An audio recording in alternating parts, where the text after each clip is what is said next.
en el corazón del centro histórico de Lima, donde el bullicio de la modernidad se entrelaza con ecos coloniales, se alza una edificación de 2 plantas con fachada republicana aparentemente común. La luz del atardecer se refleja en sus ventanas cerradas, creando la ilusión de ojos vigilantes que observan a los transeúntes desde las sombras.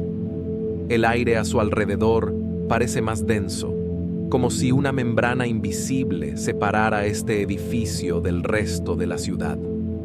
Los limeños que pasan frente a la intersección de las calles Espíritu Santo y Mogollón desvían instintivamente la mirada, aceleran el paso y solo murmuran su nombre cuando están a distancia segura. Un aroma indefinible, mezcla de humedad antigua y algo más primitivo, algo que recuerda vagamente a hierro oxidado, parece emanar de sus paredes. Este es el umbral de un lugar donde el tiempo se ha estancado, preservando horrores que la memoria colectiva de una ciudad se niega a olvidar. Los vecinos hablan de sonidos inexplicables que emergen de su interior durante las noches más oscuras. Pasos que recorren habitaciones supuestamente vacías, murmullos en idiomas incomprensibles y ocasionalmente gritos desgarradores que parecen provenir de gargantas no humanas. Las palomas, tan abundantes en las plazas y edificios circundantes, jamás se posan en su techo o balcones. Los perros callejeros rodean la manzana completa para evitar pasar frente a su puerta. Algunos juramentados aseguran haber visto sombras moviéndose tras las cortinas, siluetas que no corresponden a figuras humanas convencionales, sino a formas retorcidas y fragmentadas. ¿Podría ser solo el efecto de la luz sobre telas antiguas? ¿O hay algo más habitando esos espacios abandonados? Algo que permanece atrapado entre nuestro mundo y otro plano de existencia. La historia oficial de este inmueble se remonta al siglo XVIII, cuando formaba parte del conjunto arquitectónico colonial de Lima. Sin embargo, su notoriedad comenzó a gestarse en la década de 1870, cuando el edificio pertenecía a una familia adinerada de origen japonés, apellidada Matsushita, de donde derivaría posteriormente su nombre distorsionado, Matsushita. La leyenda se entrelaza con la xenofobia de la época, particularmente durante la Guerra del Pacífico, cuando los inmigrantes asiáticos sufrieron persecución. Pero más allá de estos elementos históricos verificables, la tradición oral limeña ha preservado múltiples versiones sobre el evento catalizador que impregnó de maldad sus paredes. La más extendida habla de un ritual satánico que salió terriblemente mal, conducido por un inquilino europeo versado en las artes oscuras. Otras versiones mencionan un horripilante asesinato familiar, un suicidio colectivo o incluso experimentos prohibidos durante la época de la Inquisición, cuando el Santo Oficio utilizaba propiedades aledañas.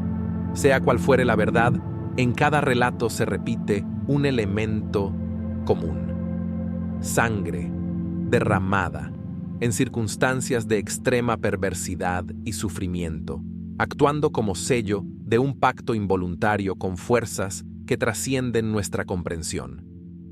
Quienes han logrado acceder a su interior, oficiales de policía, trabajadores municipales, periodistas temerarios, coinciden en descripciones inquietantemente similares.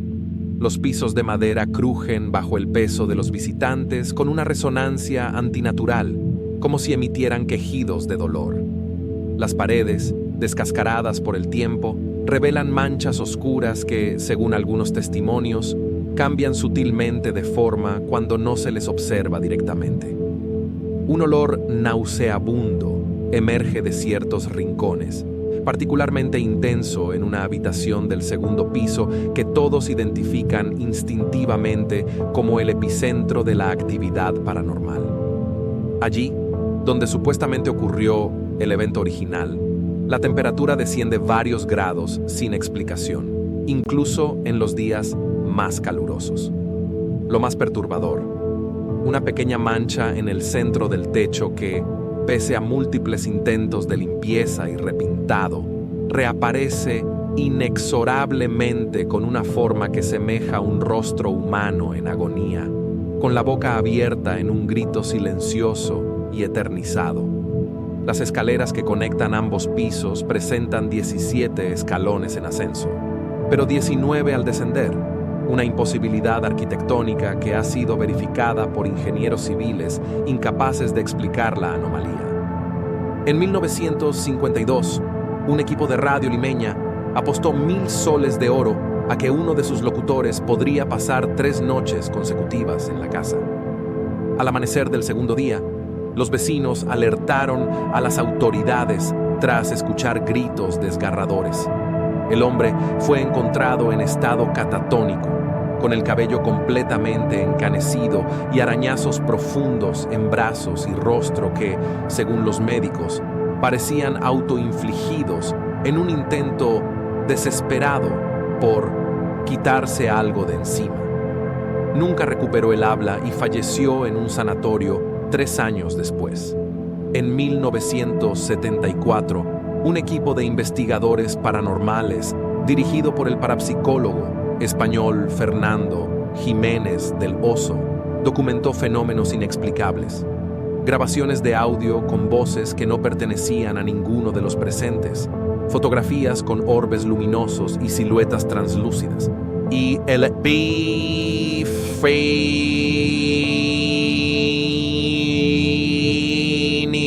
de todos sus equipos electrónicos a las 3 y 8 de la madrugada. Más recientemente, en 2016, durante trabajos de inspección municipal, 3 obreros que permanecieron en el inmueble después del atardecer reportaron haber visto a una mujer de largo cabello negro y vestido blanco flotando a 30 centímetros del suelo. Lo más aterrador, al dirigirse hacia ella, comprobaron que carecía de rostro. La casa Matusita encarna uno de los arquetipos más profundos del miedo humano: el espacio contaminado, el lugar donde el velo entre dimensiones se ha rasgado, permitiendo que lo innombrable se filtre hacia nuestro mundo. Desde las más antiguas tradiciones orales hasta el cine de horror contemporáneo, el edificio maldito representa nuestra ancestral desconfianza hacia ciertos espacios que percibimos como antinaturales. A nivel psicológico, estas estructuras simbolizan la corrupción del concepto de hogar, nuestro refugio primordial, transformado en una trampa hostil. La casa embrujada actúa como metáfora del pasado que se niega a morir, de los secretos enterrados que inevitablemente emergen y contaminan el presente. En el caso específico de Matusita, la leyenda también conecta con el miedo a lo foráneo, representado por sus dueños extranjeros, a los rituales prohibidos, las prácticas ocultistas, y al castigo kármico por transgresiones morales extremas. ¿No es acaso el edificio maldito un recordatorio de que hay líneas que la humanidad no debe cruzar, conocimientos que no debemos buscar, y que quienes ignoran estas advertencias enfrentan consecuencias que trascienden la muerte misma? En la era digital, la leyenda de la casa Matusita ha encontrado nuevas formas de propagarse. Videos de YouTube que analizan su historia acumulan millones de visualizaciones, mientras grupos de Facebook comparten supuestas fotografías recientes donde aparecen anomalías, sombras inexplicables en las ventanas, siluetas traslúcidas tras los cristales, o el rostro deformado de una mujer asiática que parece observar desde el balcón. Influencers y creadores de contenido paranormal han convertido el edificio en parada obligatoria de sus tours embrujados por Lima, aunque ninguno se atreve a proponer un reto de pernocta. Lo más inquietante son los testimonios de quienes utilizan aplicaciones de navegación. Conductores de taxis por aplicación reportan que sus GPS presentan fallas inexplicables al acercarse a la intersección, mostrando rutas que evitan específicamente pasar frente al edificio. como si algún algoritmo invisible hubiera determinado que ese punto debe ser evitado.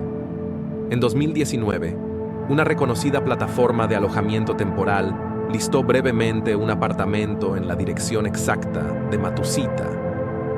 Pese a que el edificio está oficialmente desocupado, con una única fotografía borrosa y la inquietante descripción: los huéspedes anteriores nunca quisieron irse. El anuncio fue eliminado en menos de 24 horas. Desde una perspectiva antropológica, la Casa Matucita funciona como un repositorio de miedos colectivos y como un mecanismo de control social. Las leyendas sobre edificios malditos suelen surgir en períodos de profunda transformación social, cuando las comunidades procesan traumas compartidos. En este caso, la narrativa incorpora elementos de tensión étnica, la xenofobia hacia los japoneses, ansiedad religiosa, el temor a rituales paganos en una sociedad tradicionalmente católica, y el duelo por la pérdida del pasado colonial idealizado frente a la modernización. Psicológicamente, el persistente poder de esta leyenda radica en su capacidad para externalizar miedos abstractos, transformándolos en una amenaza concreta y localizada que, paradójicamente, resulta más tolerable precisamente porque se puede identificar y evitar. La Casa Matucita se convierte así en lo que el antropólogo Claude Lévi-Strauss denominaría un operador totémico, un elemento que absorbe y contiene la negatividad colectiva, permitiendo al resto de la comunidad funcionar con relativa normalidad. Es significativo que, pese a su ubicación céntrica y valor inmobiliario potencial, el edificio permanezca desocupado. Un sacrificio económico que la ciudad inconscientemente acepta para mantener contenido aquello que teme. El sol se oculta tras los edificios coloniales del centro de Lima, proyectando sombras alargadas sobre las calles empedradas. La Casa Matucita permanece allí, silenciosa, testigo del paso del tiempo, inmutable mientras la ciudad se transforma a su alrededor. Su fachada republicana recibe los últimos rayos solares con indiferencia, como ha hecho durante siglos. Las ventanas, eternamente cerradas, reflejan la luz mortecina mientras ocultan los secretos que guardan tras ellas. A medida que la oscuridad envuelve el centro histórico, los transeúntes apuran el paso frente a la intersección maldita y las luces de negocios cercanos parecen brillar con menos intensidad en su proximidad. Los escépticos pueden descartar estas historias como supersticiones de una ciudad que se resiste a abandonar su pasado. Pero incluso ellos, enfrentados a la posibilidad de pasar una noche en su interior, sentirían esa duda primitiva, esa ancestral alarma que nos advierte sobre lugares donde la realidad convencional ha sido comprometida. Porque en el fondo, quizás lo verdaderamente aterrador no son los fantasmas que pudieran habitar la Casa Matucita, sino la posibilidad de que existan grietas en nuestro mundo por las que podamos vislumbrar algo más allá, algo fundamentalmente incompatible con nuestra frágil cordura. Y mientras contemplas estas palabras desde la seguridad de tu pantalla, te invito a considerar: ¿cuántas veces has pasado frente a edificios abandonados sintiendo ese inexplicable escalofrío?